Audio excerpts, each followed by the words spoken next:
안녕하세요. 태화입니다. 오늘은 철학관 또는 사주타로 샵 또는 신점 보는 곳 이런 곳을 갈 때 어떻게 하면 잘 활용을 할 수 있고 내가 잘 볼 수 있는가 또 조언을 들을 수 있는가 이런 것에 대해서 이야기를 드리고 싶습니다. 먼저 이제 신점에 대한 이야기를 드리고 싶습니다. 신점은 어떤 신뢰를 받은 사람 또는 기도를 통해서 여러 사람들이 신의 이야기를 듣고 전해준다 이런 컨셉을 갖고 있는데요. 그렇지 않은 경우가 대부분입니다. 뭐냐면 90% 넘는 사람들은 신을 보지 못합니다. 신을 보지 못하고 듣지 못하면 신점을 보지 않느냐 못 보느냐 그런 것은 아닙니다. 뭐냐면은요, 신점이라는 것은 어떤 영적인 존재가 느낌으로 올 수가 있습니다. 그러니까 그 느낌 자체를 부정할 수는 없는 것입니다. 그렇지만 우리가 이제 조언을 듣거나 상담을 할 때 피해야 될 분들이 있습니다. 그것은 요 몇 가지만 기억하셔도 크게 도움을 받습니다. 첫 번째는 너무 화려한 인테리어를 한 분들입니다. 생각을 해보세요. 굉장하게 화려하게 꾸미고 연예인이 왔다 갔다 또는 내가 누구랑 친분이 있다 방송국에 나갔었다 이렇게 광고할 수가 있잖아요. 신명은 그렇게 화려한 데 응감하는 것이 아니다. 이걸 꼭 명심하셔야 됩니다. 그리고 진짜 신명이 있다면 그렇게 화려하게 퍼포먼스를 하거나 또는 인테리어를 하거나 또는 사람들에게 이렇게 어떤 굉장히 내가 뭐다 이렇게 보여주려고 노력하지 않습니다. 왜? 신명 자체가 그런 걸 다 해주기 때문이십니다. 두 번째는 인간성이 중요한 것입니다. 너무 반말로 한다거나 또는 협박을 한다거나, 예를 들면 이거죠. 너 구타 안 하면 죽어. 너 네 남편이 구타 안 하면 어떻게 돼? 또 너 나한테서 뭐를 구술 안 하거나 또 못을 안 하면 어떻게 돼? 이런 말을 하면 여긴 가짜구나 그렇게 생각하시면 됩니다. 진정한 신명은 사람들을 도와주기 위한 거지 자기를 높이려고 오지 않습니다. 이걸 꼭 명심하셔야 됩니다.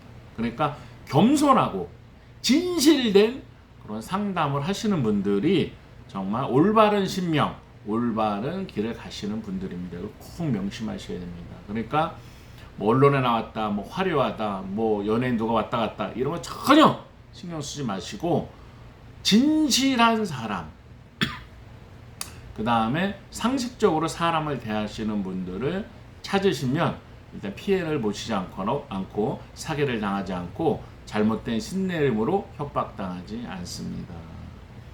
두 번째는 이제 철학관이나 이제 사주타로샵 이렇게 학문으로 하시는 분들에게 가실 때 어떻게 하면 좋냐, 어떤 분들이 좋냐 이거에 대해서 말씀을 드리겠습니다. 일단 학문의 종류를 갖고 자기를 피하라는 사람을 조심하셔야 됩니다. 예를 들면 사주 보려면 동네에 가세요. 나는 기문농갑 짜자잔, 나는 자미두수 짜자잔, 나한테 오려면 어떻게 해라 이런 분들이 있어요. 기문농갑이나 자미두수를 무시하는 것이 아니고 태권도가 유도보다 낫다, 합기도가 태권도보다 낫다, 그렇지 않습니다. 개인 능력이에요. 명리나 자미두수나 기문농갑이나 개인이 얼마나 갈고 닦았냐 이게 중요한 것이지 학문 자체가 우월하다 이런 말을 하는 사람들은 속단 말로 그냥 가짜다, 쟤는 아주 멀었구나 이렇게 생각하시면 됩니다. 학문 자체가 중요한 것이 아니라 그 사람이 얼마나 갈고 닦고 노력을 했냐, 임상을 했냐 이런 게 중요한 것이지 학문 자체가 우월하거나 이러지는 않기 때문입니다. 두 번째는 내가 태어난 시간을 잘 모른다 이럴 때는 자미두수나 기문농갑으로 보는 데는 가지 않아야 됩니다. 거기는 시간이 정확하셔야 됩니다. 물론 이제 사주도 시간이 정확하면 더 좋지만 시간이 부정확해도 이제 그 상담을 못하는 것은 아니에요. 그리고 그 보완점으로 관상과 수상을 꼭 하는 데를 가셔야 돼요. 쌍둥이도 손금이 다르고요, 손의 모양, 수상이 다르고 귀의 높이라든가 눈, 코, 입 이런 것들의 관상이 다릅니다. 비슷한 것 같지만 정말 달라요. 그러니까 보완장치로 수상관상을 겸해서 이렇게 상담하시는 분들을 찾으시면 더 도움을 많이 받으실 수가 있습니다. 왜냐하면 시간 자체가 불안정한 경우가 많아요. 상담을 하다 보면 저 낳고 나서 애들이 학교 갔대요. 저녁에 해질녘이래요. 또는 그냥 밤인가 이래요. 또 새참 먹을 때래요. 시간이 부족한 경우가 사실 많기 때문에 잘못된 시간을 갖고 상담을 할 수가 있기 때문에 시간을 보완하는, 그러니까 시간 외의 관법으로 할 수 있는 관상수상, 손금을 하는 분들을, 겸해서 하는 분들을 꼭 찾는 경우가 더 유리하다, 이런 것입니다. 물론 이제 점학이라 그래서 명학인 이런 사주 같은 것을 보완하는, 또는 독립적으로 행할 수 있죠. 그리고 전법을 육효나 육임이나 타로나 이런 거 같이 하는 사람들이 좋습니다. 그리고 이렇게 상담을 한다는 것은 말 그대로 상담을 하는 것입니다. 단언적으로 너는 어떻게 된다, 죽는다, 너는 어떻게 된다, 이런 것으로 겁을 주는 사람은 철학하는 사람이라도 배격을 하시면 됩니다. 얘는 그냥 가짜다, 협박한다, 이렇게 생각하시면 됩니다. 우리가 도움을 받기 위해서, 행복해지기 위해서, 조언을 받기 위해서 가는 것이지 협박을 듣거나 대도 않는 소리를 듣기 위해서 가는 것은 아닙니다.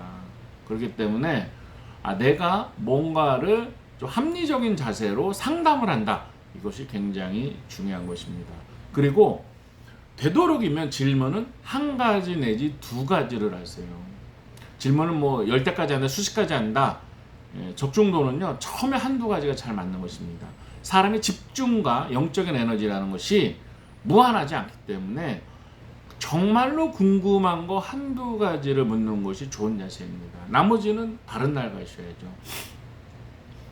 정말 나는 꼭 하루에 두세 가지를 하겠다, 여기까지는 몰라도 대여섯 가지 이상, 10가지 이상, 그럼 그 상대방이 대답을 해주겠지만 처음에 것이 잘 맞는 것입니다. 그리고 상담을 할 때 꼭 이런 마음을 하셔야 됩니다. 신점을 하건 철학을 하건 학문을 하건 내가 조언을 받고 그 다음에 거울을 본다, 이런 자세로 하셔야 됩니다. 그러니까 내가 내 인생에 선택하는데, 우리가 재무 컨설팅도 받고 보험 컨설팅도 받고 경영 컨설팅도 받는 것처럼 운세 컨설팅을 받는다, 꼭 이런 마음을 가지셔야 됩니다. 그러시면 더 행복하고 더 잘 사는데 도움이 되는 상담이 될 것입니다.